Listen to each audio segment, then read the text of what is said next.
안녕하십니까, 여러분. 이제 두 번째 시간이죠, 6강에. 좀 쉬셨습니까?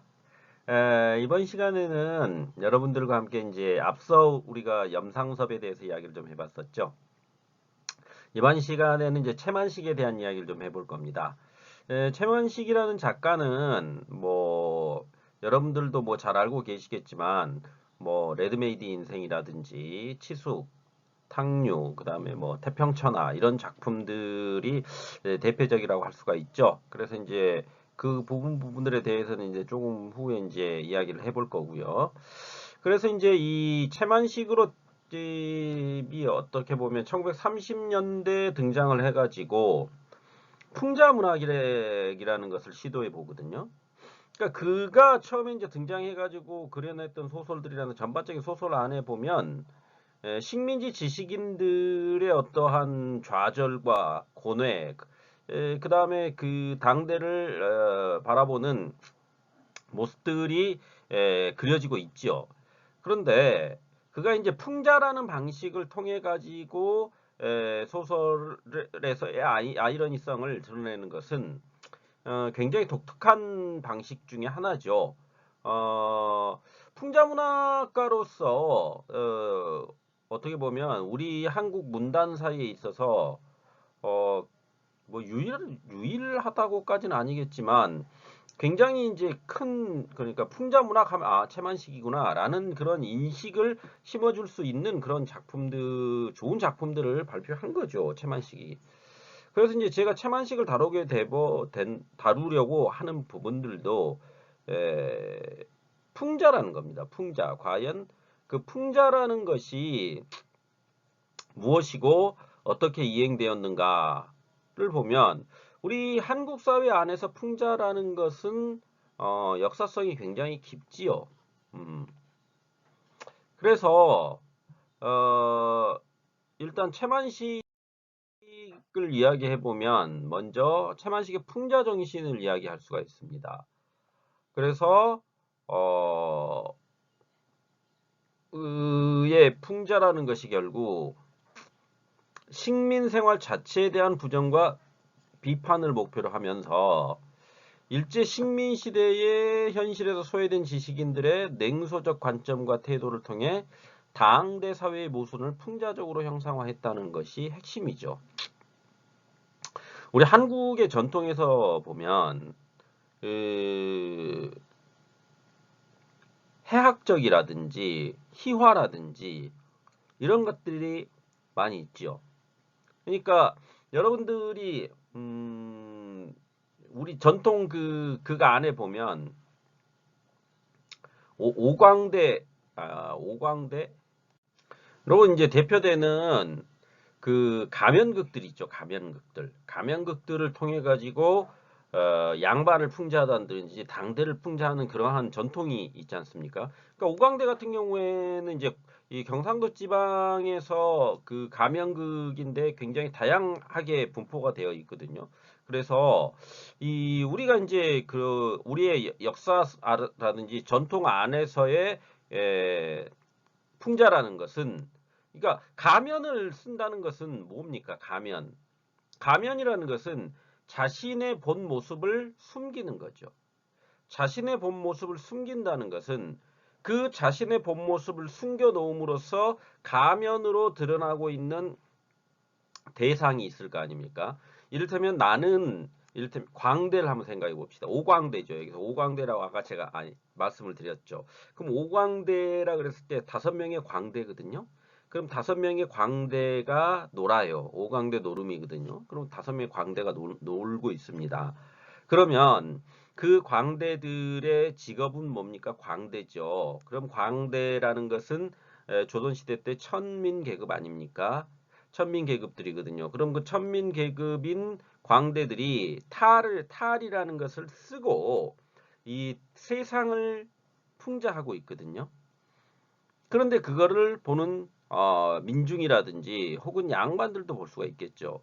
그걸 보면서 즐거워하고 있습니다. 그게 이제 풍자의 묘미 아닙니까? 그러면 이런 거죠. 정말 자기가 잘못을 저지르고 있는 사람들은 그런 풍자극이라든지 풍자에 대해서 굉장히 민감하게 반응을 할 수 있겠죠.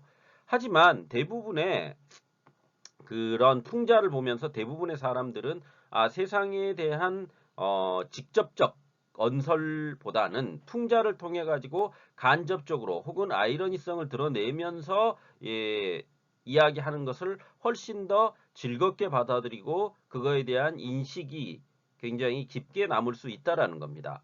그러니까 최만식이 이러한 풍자를 드러냈던 것도 당대의 어떤 식민지라는 엄혹한 상황이죠. 엄혹한 상황 하에서 자신이 어떠한 그 작가로서 이야기할 수 있는 부분들은 분명히 한정되어 있을 겁니다. 그런 한정되어 있는 그 작가 활동의 폭을 넓혀줄 수 있는 부분들이 풍자거든요. 그리고 이 풍자에 대해서는 대다수의 사람들이 굉장히 관대함을 보이고 있거든요. 그것은 뭐냐면은 내가 할 수 없는 이야기를 이를테면 풍자를 통해 가지고 다른 사람의 입을 통해서 하는 효과가 있기 때문에 그것을 받아들이고 그것을 즐겨하는 민중들의 특성이 잘 드러나는 부분이라고 할 수 있다는 거죠. 그럼 이러한 것들을 작품 안에서 그러면은 채만식은 어떻게 드러내고 있는지 좀 작품을 하나씩 살펴보면서 이야기를 좀 해봅시다. 그래서 먼저 레드메이드 인생 있죠. 레드메이드 인생. 그래서 실천적 행동이 되고 싶은 주인공이 현실에서 아들을 인쇄소 공원으로 취직시키는 거죠. 그래서 농촌 계몽운동의 기만성과 허위성을 폭로하고 식민지 교육의 의미 자체를 부정하고 있는 거거든요. 그러니까 여기 주인공은 사회주의자죠. 사회주의자 지식인이거든요. 그런데 뭡니까? 지금 실직 상태예요. 실직 상태니까 자신의 인생을 기성품 인생이라고 이야기하거든요. 레드메이드 인생이라고. 그럼 왜 기성품 인생이라는 게 뭐냐면 기성품이라는 것은 판에 박듯이 찍어내는 거 아닙니까? 그러니까 자기는 분명히 뭡니까? 실천적 행동인으로서 사회주의라는 것도 받아들였거든요. 그런데 현실은 뭡니까? 내가 그러니까 꿈꿔왔던 이상과는 거리가 먼 실직이라는 현실이 다가와 있는 거죠. 그러니까 그런 실직이라는 현실이 다가와 있는 상황 자체를 굉장히 냉소적으로 바라본다는 거죠. 냉소적으로. 그것은 시대라는 것이 그 지식인들이 어떠한 그 지식이라는 것과 그 다음에 그러한 것들을 받아들일 준비가 되지 않았다. 그리고 이 시대는 그러한 시대가 아니다라는 거죠. 그러니까 주인공은 자신의 아들을 뭡니까? 인쇄소 공원으로 취직시키는 거 아닙니까? 지식인은 의미가 없다라는 거죠. 리더라는 것이 큰 의미를 지니고 어떠한 이런 거죠. 리더라는 걸 한번 생각해 봅시다. 우리가 리더라는 것은 지식인 그룹이라고 할 수 있죠. 어떤 면으로 본다면. 지식인 그룹들이 자신이 가지고 있는 어떤 그 분야의 전문적인 것들을 어, 가지고 다수의 사람들을 이끌어가는 게 리더 아닙니까? 그러면 리더가 갖춰야 할 덕목이라는 것이 있죠. 리더가 갖춰야 될 덕목이라는 것은 자신의 어떤 이익 추구보다는 전체의 공익 추구에 앞장서야 되는 것이고 그러한 공익을 추구하다 보면 자신의 어떠한 사적 이익이라든지 혹은 자신에게 피해가 돌아올 수 있는 상황들까지 감내해야 되는 측면이 있는 거거든요. 그렇다면 여기 레드메이드 인생에 나와 있는 주인공 역시 그러한 부분들까지 감내를 해야 함에도 불구하고 자기가 지금 실직 상태이다 보니까 실직 상태라는 것을 통해서 어떠한 그 자신이 걸어왔던 길 자체를 갖다 부정하고 있는 측면이 있거든요. 과연 이게 맞는 길인가라는 것을 회의해 본다라는 거죠. 어. 그러면 우리가 지금 현재의 우리 한국 사회를 한번 놓고 봅시다. 이 과거의 한국 사회, 그러니까 1990년, 그러니까 70년대, 80년대, 90년대, 2000년대를 거쳐 왔던 한국 사회를 우리가 보통 산업화 사회라고 이야기를 하거든요. 그 다음에 2000년대 이후를 보통 이제 우리가 정보화 사회라고 이야기를 합니다. 그러면 이 산업화 사회와 정보화 사회의 대표적인 직업군들을 이야기해 보면 산업화 시대에는 우리가 이제 공장 굴뚝으로 대표되는 어떠한 산업이라는 거죠. 주로 2차 산업이었죠. 2차 산업이 그러니까 공장으로 대변되는 2차 산업을 통해서 국가 경제가 성장하는 그러한 시기가 산업화 시기라고 얘기를 한다면 2000년대 이후에 정보화 시대라는 것은 그러한 산업화 시대의 어떤 굴뚝국장이라는 게 없어지진 않지요. 다만 그 핵심이 어디 3차 산업으로 올라가게 되는 거 아닙니까? 3차 산업으로 올라가게 되고 이 정보화라는 거, 그러니까 인터넷으로 대변되는 정보화라는 것 자체가 어떠한 그 산업의 주류를 이루게 된다는 거 아닙니까? 그렇게 되니까 우리가 이제 흔히 지금 얘기한 SNS라든지 인터넷이라든지 이러한 것들을 기반으로 한 여러 직업군들이 생기게 되고 기업들이 생기게 되는 거죠. 그러니까 지금 현재 우리나라의 시총 1위가 삼성전자고 2위가 네이버든가 아마 그렇게 될 겁니다. 그 네이버가 뭡니까? 바로 정보화 시대에 탄생한 어떻게 보면 정보화 공룡이죠. 네이버라는 그룹 자체가. 그러면 그것은 시대에 따른 변화를 보여주는 것이기도 하지만 그 안에서 이런 거죠. 지금 이 노동자 계급이 가지고 있는 상징성이라는 것이 많이 사라져버린 측면도 있습니다.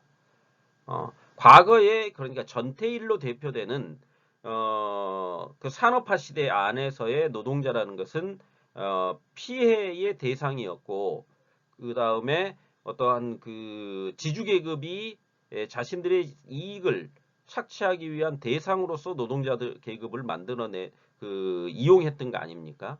그런 측면이 강하다면 현재의 어떠한 노동자 계급에 대한 것은 과거 산업화 시대의 어떤 노동자 계급하고는 조금 궤를 달리하죠. 지금 현재 그러니까 이런 거죠. 민노총이 있지 않습니까? 민노총과 한국노총이 있는데 한노총이 있는데 이 두 개가 이제 양대 그 노동자 조직 아닙니까? 한국 안에서. 그런데 그들을 바라보는 이 일반 민중들의 시선이 과거와는 좀 다르지요. 그게 왜 그러냐면은 현재의 어떠한 그 민노총의 행태라는 게 이런 거죠. 얼마 전에도 민노총이 이제 집회를 했지 않습니까? 그러면 일반 민중들이 보기에는 과거에는 민노총이 집회를 한다 그러면 저 사람들이 어떤 자신들의 권리를 투쟁으로서 쟁취하기 위해서 하는구나라는 것에 대해서 크게 나쁘게 생각은 안 했었거든요. 그런데 현재의 어떠한 코로나 상황이란 이런 시대상이 겹쳐지다 보니까 민노총이 자신들의 어떠한 그 권리를 찾기 위한 행동을 모여서 한다고 하는데 그것에 대해서 시선이 별로 곱지가 않지요. 왜? 대다수의 사람들이 지금 그 코로나로 인해 가지고 통제를 계속 당하고 있지 않습니까? 국가에 의해서 국가 통제가 이루어지고 있는 상황 아닙니까? 우리나라도 국가 통제가 이루어지고 있는 상황 하에서 어떻게 보면 그 모두가 지금 그 공유하면서 이해하고 받아들이려고 하는 게 뭡니까? 모두가 어렵기 때문에 그걸 나의 희생을 어 어쩔 수 없는 부분은 인정하고 받아들여야 한다라는 그런 거 아닙니까? 그런데 민노총이 그러한 자기들이 모임을 하겠다라고 집회를 하겠다라고 신고하면서 하고 있는 행위는 그 전체 구성원의 이익을 위한 게 아니라 자기들의 이익만을 위한 행위로 비춰진다는 겁니다. 그렇기 때문에 과거에 용인되던 것들이 용인되지 않을 수 있는 상황으로 변해버렸다는 거죠. 그게 이제 시대상이라는 거거든요. 그러면 여기 레드메이드 인생이라는 것을 이야기하고 있는 이 주인공의 당대를 한번 보자는 거죠. 이 당대를 놓고 봤을 때 이 당대의 지식인이 보기에 오히려 현실적 노동자가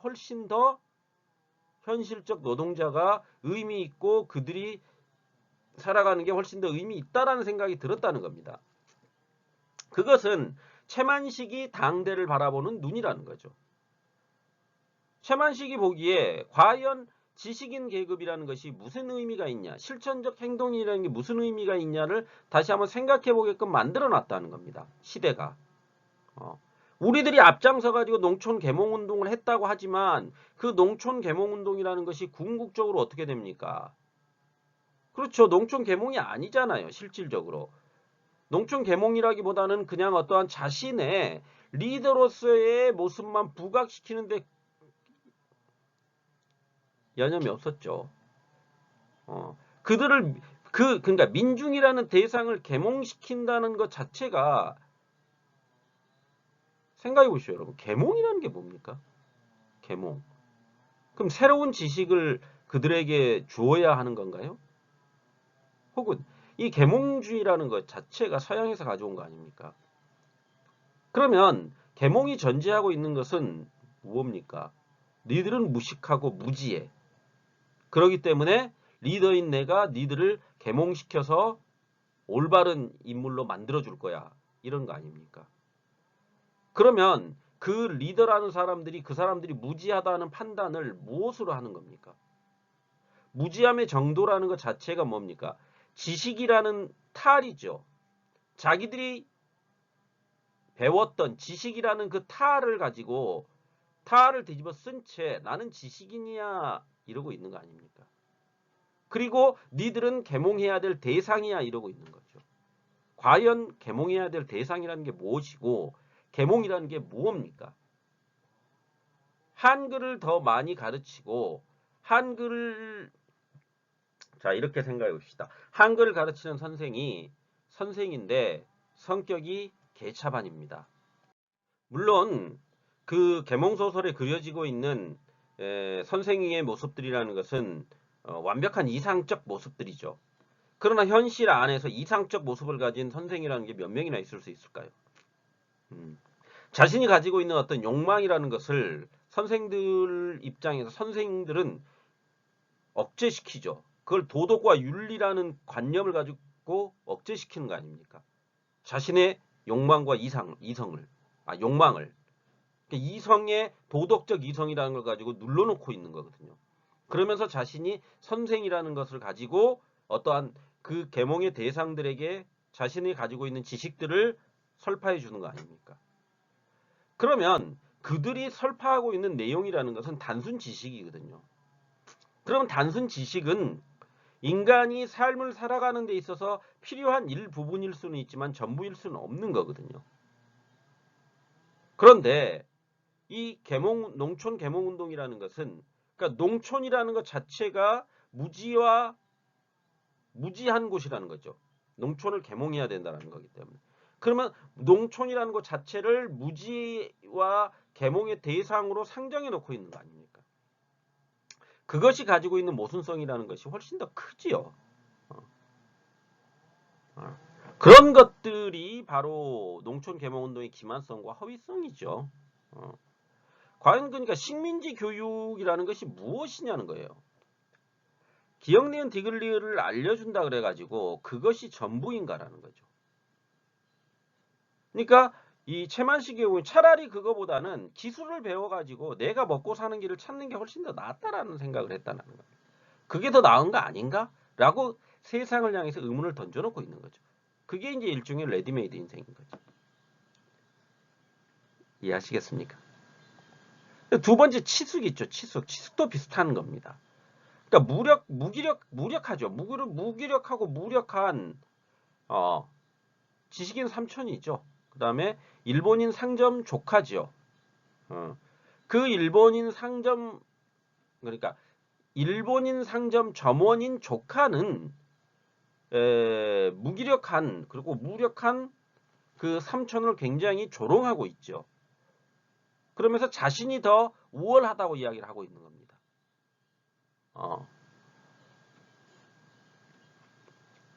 그러니까 정신적인 것들의 어떤 몰락과 더불어서 물질적인 것들의 어떤 욕망을 대비시켜 가지고 그 조카로 대변되는 물욕에 가득 차 있는 인물들을 희화하고 있는 거죠. 그러니까 물질적인 것이 최고라고 생각하는 물질 만능주의자들 아닙니까? 물질 만능주의자적 시각에서 정신적인 것을 추구하다가 지금은 빌빌대고 있는 삼촌은 삶의 가치조차 느껴야 돼서는 안 되는 아주 웃긴 사람, 인생의 낙오자야 이렇게 하고 있는 거 아닙니까? 핵심은 여기 이제 이런 거죠. 채만식이 그 무기력한 이 지식인 삼촌을 그려내고 있지만 실질적으로 포인트를 맞춰놓고 있는 건 무기력한 그 지식인 삼촌이죠. 그래서 제목도 치수가 아닙니까? 그 조카, 그러니까 물질을 대변하는 조카인 일본 점원 상점이죠. 그러면 그러니까 일본 상점 점원이죠. 그럼 일본인 상점 점원이라는 것의 위치가 어떻습니까? 어떻게 보면 상점 점원이기 때문에 직업군들 중에서는 상위 계급의 직업군을 가지고 있는 게 아니거든요. 이런 겁니다. 일본인 상점 점원을 한다 그래서 일본인이 되는 건 아니거든요. 그리고 그 상점 점원이 상점의 주인일 수는 없는 겁니다. 그 무슨 얘기냐? 이런 거죠. 지금 우리가 이를테면 백화점에 가면 에르메스가 명품으로 유명하지 않습니까? 에르메스 명품 그러니까 백화점 안에 에르메스 매장에 거의 주말이 되면 몇백 명씩 줄을 선다 그러더라고요. 거기에 들어가기 위해서. 그것은 어떤 면으로 보면 그 인간이 가지고 있는 물질적 욕망을 아주 대표적으로 보여주고 있는 사례라고 할 수 있거든요. 이를테면 에르메스 지갑을 가지고 있고 에르메스 벨트를 가지고 있고 에르메스 신발을 신고 에르메스 스카프를 한다 그래가지고 내가 에르메스가 되는 건 아니거든요. 내가 에르메스가 된다는 게 뭡니까? 내가 어떤 상류 사회의 어떤 상류 계급으로서 다른 사람들이 나를 그렇게 인정해 주기를 바라는 한국인들의 인정 욕구의 발현의 최고의 모습들이 그런 거 아닙니까? 내가 몇 시간을 대기를 해서까지 그 상품을 구입해 가지고 내가 그것을 들고 다니다가 남들에게 보여줌으로써 나는 에르메스야라는 것을 갖다가 인식시키기 위한 거죠. 그것을 인식시켜 줌으로써 나는 뭐다? 나는 상류 계급이야 라는 걸 갖다 간접적으로 드러내려고 하는 거 아닙니까? 그게 물적 욕망 아닌가요? 물적 욕망의 발현이죠. 여기 나와 있는 일본인 상점 점원 조카 역시 그러한 행동을 하고 있는 거 아닙니까? 어떻게 보면 일본 상점 점원이라면 가장 하층 계급에 속하는 거거든요. 그런데 그가 어떻게 보면 지식인이라고 할 수 있는 삼촌을 보면서, 그러니까 리더 계급이라고 할 수 있는 삼촌을 보면서 조롱하고 있거든요. 야, 나는 일본인의 이런 거죠. 채만식이 얘기하고자 했던 핵심이 그런 데 있는 겁니다. 인간 어떤 물적 욕망과, 그러니까 물질적인 것과 정신적인 것들을 대비시켜 가지고 그 물질적인 것들이 가지고 있는 우스움을 드러내려고 했다는 거죠. 그게 이제 치숙이라고 보시면 되겠죠. 다음으로 이제 얘기해 볼 수 있는 게 탕류입니다. 탕류. 탕류는 초봉의 어떤 비극적 삶의 모습을 통해 가지고 비극성의 어떤 실상이라는 것이 이제 전통적 인습과 맞물렸을 때 어떻게 발현되는가 이런 것들을 그려내고 있는 거죠. 그러니까 초봉 그 주변을 둘러싸고 있는 인물들은 다 부정적 인간형들이거든요. 그러니까 부정적 인간형들의 어떤 인물들을 통해 가지고 그 식민지 현실 자체가 그렇게 부정한 현실이라는 거죠. 여기 이제 그 탕류, 그러니까 이 최만식이라는 인물 자체가 전라북도 출신인데 이 탕류는 그 어디냐면요. 여러분들 그 군산 있죠, 군산. 군산 앞에 가면 금강과 만경강이 이렇게 합해지는 곳이 있습니다. 그런데 거기 물이 되게 탁해요. 물이. 강물과 바닷물이 이렇게 합쳐져 가지고 이렇게 좀 되게 탁합니다. 그래서 그걸 이제 탕류라고 그러거든요. 어, 그걸 보고 이제 이걸 하는 거니까 탁류라는 말 자체가 혼탁하다 할 때 탁 아닙니까? 그 다음에 류라는 것은 흘러간다는 거 아닙니까? 그러니까 시대라는 게 혼탁하다는 거죠. 혼탁하다는 거. 그러니까 인물들이 나와 있는데 그 인물들이 전부 혼탁한 인물들만 다 모여 있다라는 거죠. 그게 이제 탕류 아닙니까? 그러한 그 비극적인, 그러니까 한 인물의 비극적인 삶의 모습을 그려내는데 그 주변 인물들이 가지고 있는 부정적인 것들을 통해 가지고 이 현실의 어떤 부정성을 드러내려고 했다는 거죠. 물론 이제 초봉의 동생은 그와 이제 결혼하려고 하는